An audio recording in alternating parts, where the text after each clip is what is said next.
Depende de cómo se use. Ajá, bueno. ¿Está bien? Sí. Y por X o Twitter no sirve. Fue la opción que más salió elegida. Bueno, veremos, ¿eh? Recordemos, esto dura 30 días, ¿eh? Se hace de forma online, bueno, ahí están todas las disposiciones, y de forma obligatoria. Obligatorio. Sí, obligatoria sí. Para... Yo no escuché si hoy el gobernador dijo qué sucedía si alguno de los empleados públicos no realizaba, si se le realizó la pregunta o no. Sí, por eso yo me imagino que en cada una de las áreas van a apretar ahí como para y el recurso, claro, el jefe de recursos humanos se encargará, ¿no?, de cada uno de los departamentos. Bueno, nos vamos ya a la comunicación telefónica. Nos está esperando Federico Esteves, es presidente del Instituto Provincial de la Vivienda. Federico, ¿cómo estás? Federico Sánchez y el equipo te saluda. Buenas tardes. Buenas tardes, Federico. Un saludo para vos y toda la audiencia. Bueno, muchas gracias por la comunicación, Federico. La última entrega fue este fin de semana, estuvieron ahí en Gaiman, ¿no? Con el intendente James. Sí, con el intendente James y con nuestro gobernador. 24 viviendas, y la verdad que contento por cerrar otra etapa que realmente nos está demandando muchísimo esfuerzo financiero, pero por suerte vamos cerrando etapas. Sí. Ahora me iba a meter en este tema que vos me dirás cómo viene la mano ahí, Federico, acerca de casas, ¿no?, que tienen algunos adjudicatarios que muchas veces se ponen en alquiler o a la venta. ¿Esto está ocurriendo? Y digo, ¿con qué periodicidad ocurren estas situaciones, Federico? También te pregunto. No, desgraciadamente es algo de moneda corriente. ¿De moneda corriente? Sí. Han detectado muchas de estas cuestiones. Sí, desgraciadamente sí, y en parte mi visión es que somos como en parte culpable a través del Instituto de la Vivienda, ¿sí? Por ahí en el pasado por falta de control, ¿sí? Por no tener presencia territorial, por no tener control básicamente, ¿sí? Una casa, una vivienda, un barrio entregado, el Instituto de la Vivienda tiene la potestad de ir a controlar las veces que considere, mientras no esté cancelada la vivienda, ¿sí? Depende del tipo de barrios y las tierras otorgadas, si se han podido escriturar o no, ¿sí? Si tienen título o no. En caso de tener título, el instituto lo que conserva es una hipoteca, obviamente, hasta que no se cancele. Sí. Si no hay título de por medio, simplemente es un acto administrativo el que pone en adjudicación a esa familia que lo habita, ¿sí? Pero obviamente nosotros tenemos registrado, sea la metodología que sea respecto al título, tenemos registrado qué persona o qué familia, qué grupo familiar lo vive. Sí, ahora, ¿cuáles son los limitantes dentro del instituto, del IPB, digo? ¿Hasta dónde se pueden hacer estas cuestiones? Digo, de alquileres o ventas de casas, ¿no? Digo, ¿cómo es la ley o la reglamentación en este caso? No, es absoluta la limitante hasta que no haya una cancelación definitiva de la vivienda. O sea, vos no podés vender una propiedad y decirle, bueno, que el propietario que venga se haga cargo de las cuotas. Esto no lo podés hacer. No, eso no es posible.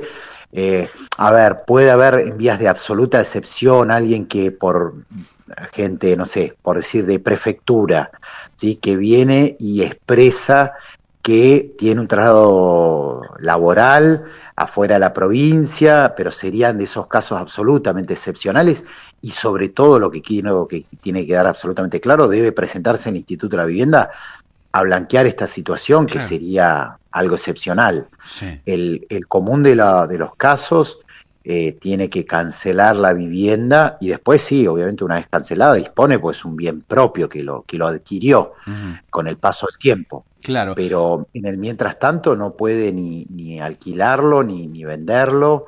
Incluso situaciones por ahí con la policía, nos pasa mucho por los traslados que suelen tener los oficiales. También, mismo ejemplo, si tiene un traslado laboral debe presentarse, debe avisar, o cuestiones por ahí, rubros de trabajos momentáneos, por ahí podría ser en la pesca, donde de pronto tengan traslado hacia Comodoro, hacia Camarones, algunos otros puertos, y no tienen a quién dejar viviendo en el lugar de origen, deben venir y avisar, que momentáneamente, por un tema de temporada, va a vivir y queda expresado, sí, a través de un escrito, algo básico, ¿no? Claro. Pero vienen y lo comunican en el instituto. Sí. Si no, si nosotros detectamos que no vive el grupo familiar, ya pasa a ser para nosotros una situación irregular. Irregular, claro. En estas cosas, creo que lo que prima, Federico, es que acá hay una persecución de una cuestión social, ¿no? De las entregas del IPB y la necesidad habitacional de la gente, y ustedes entienden que si la persona que fue adjudicataria después alquila o vende, porque evidentemente está buscando otro beneficio que no tiene que ver con lo que se implementó primariamente, que era lo social, ¿no? Para que esa gente tenga su casa propia, en definitiva. Sí, sí, nosotros en general los análisis que hacemos son las soluciones habitacionales. Y entonces alguien que entendemos que vende, alquila o no usa, que sería un tercer concepto de situación irregular, evidentemente su situación habitacional está resuelta. Entonces ahí es donde, detectado casos de estas características, donde se caduca la adjudicación, ¿sí? O en caso de tener título se ejecuta la hipoteca, Sí. porque claramente su situación habitacional está resuelta en otro lado, y a su vez quien alquila o quien compró tiene una demanda habitacional que la experiencia indica que muchas personas que alquilan también están inscritos al IPB, entonces se hace una dualidad en este control donde uno detecta un inquilino, toma los datos y es un inscripto IPB, entonces ya lo tenía en los análisis por ciudad que hacemos, lo tiene como un demandante de una casa, pero a su vez está alquilando. Entonces, ¿cómo se viene a ordenar? Ese inquilino se toma los datos, si hace falta alguna documentación pendiente, se la solicita y se lo adjudica a él, y obviamente ya no queda en el registro como una demanda habitacional, y pasa a tener una relación directa con el IPB por la cantidad del tiempo que indique. En general son 25 años,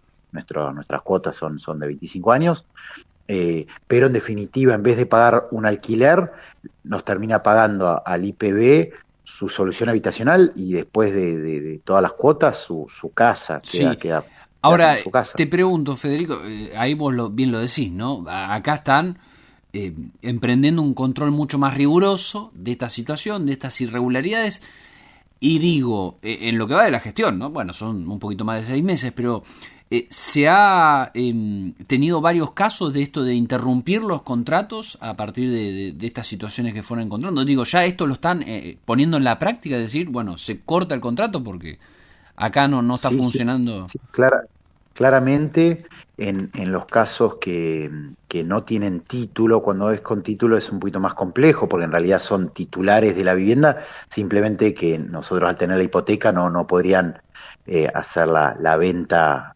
perfeccionar la venta. Uh-huh. Pero en los casos que no posean título, directamente se caduca el acto administrativo, que es una resolución, y yo he firmado muchísimas resoluciones de ese tenor, porque de todas las detecciones, y es un proceso que lleva un cierto control, muchas veces se hace, si no se encuentra nadie, por ahí se intenta pasar en horario nocturno, por ahí se coordina con la policía para pasar en el horario de la cena, por ahí uno entiende que si alguien trabaja en el rubro comercial, por ahí hasta las 8:30 de la noche está trabajando, entonces no tiene por qué en el horario administrativo, que es el de mayor control, uh-huh, estar en su vivienda.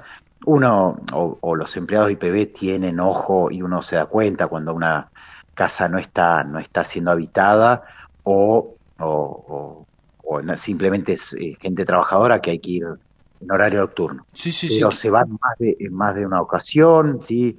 Cuando se detecta y ya se levanta los datos y no coincide con el grupo adjudicatario original, ya claramente es una situación irregular, pero a su vez los actos administrativos también se los comunican a la persona que mal ejerció su derecho a la vivienda. Claro, y después se procede al desalojo directamente. Sí, técnicamente no es un desalojo, porque el desalojo técnicamente es alguien que vive y que habita la casa y mediante alguna cuestión administrativa se la obliga a que no la habite más. Uh-huh. En estos casos no son casos de desalojo, son casos que no habitan la vivienda que se les otorgó, claro, y se les caduca la adjudicación. Claro, ese es el término correcto. Sí, sí, sí. Vos decías ahí, para que vos tengas el título, primero tenés que sacarte la hipoteca. Es decir, si vos no pagás todas las cuotas, no vas a tener ese título. No hay algo anterior a eso.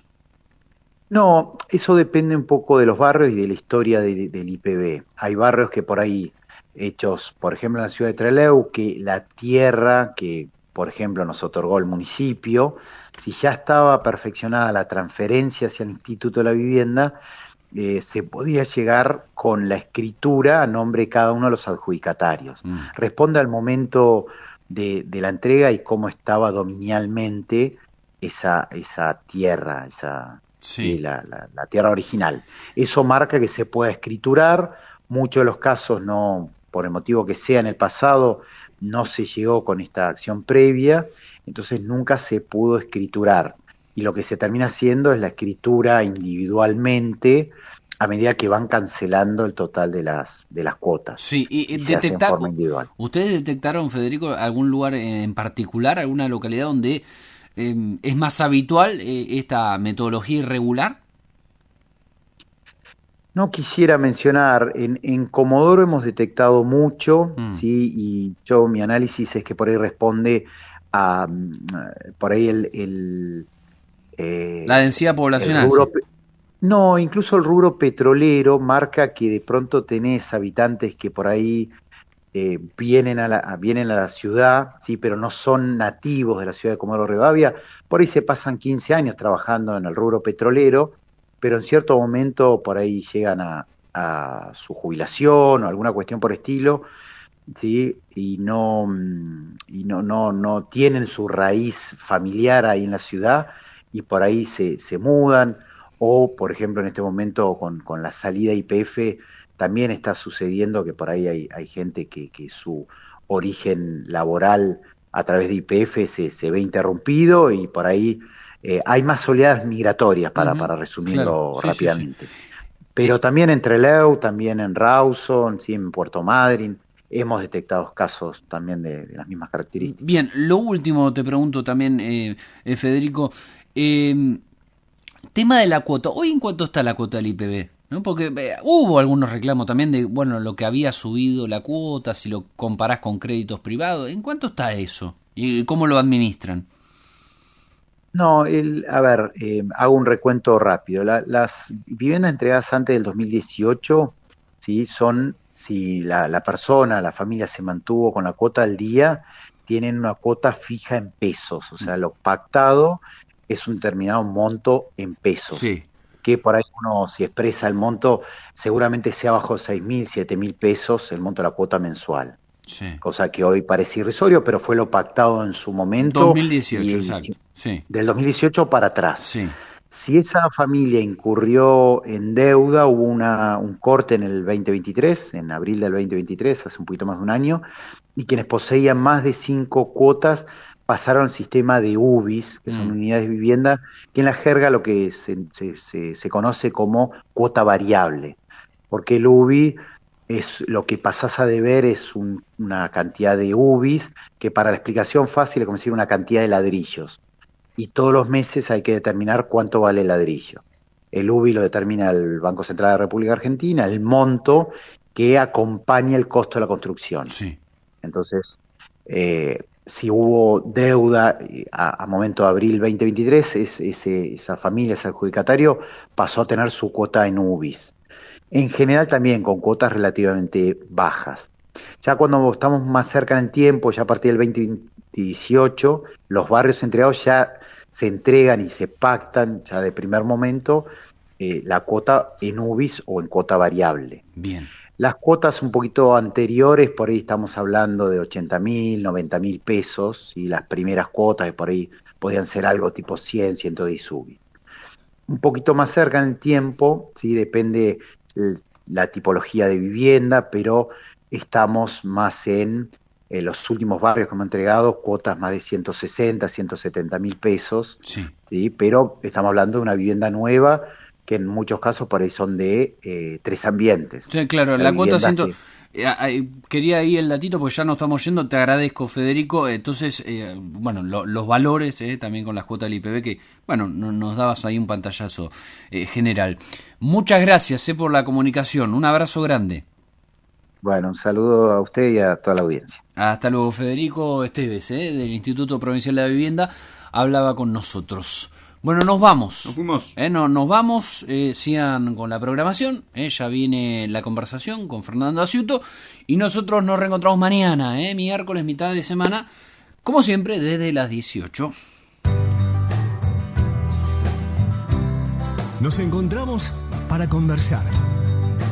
La conversación con Fernando Asiuto.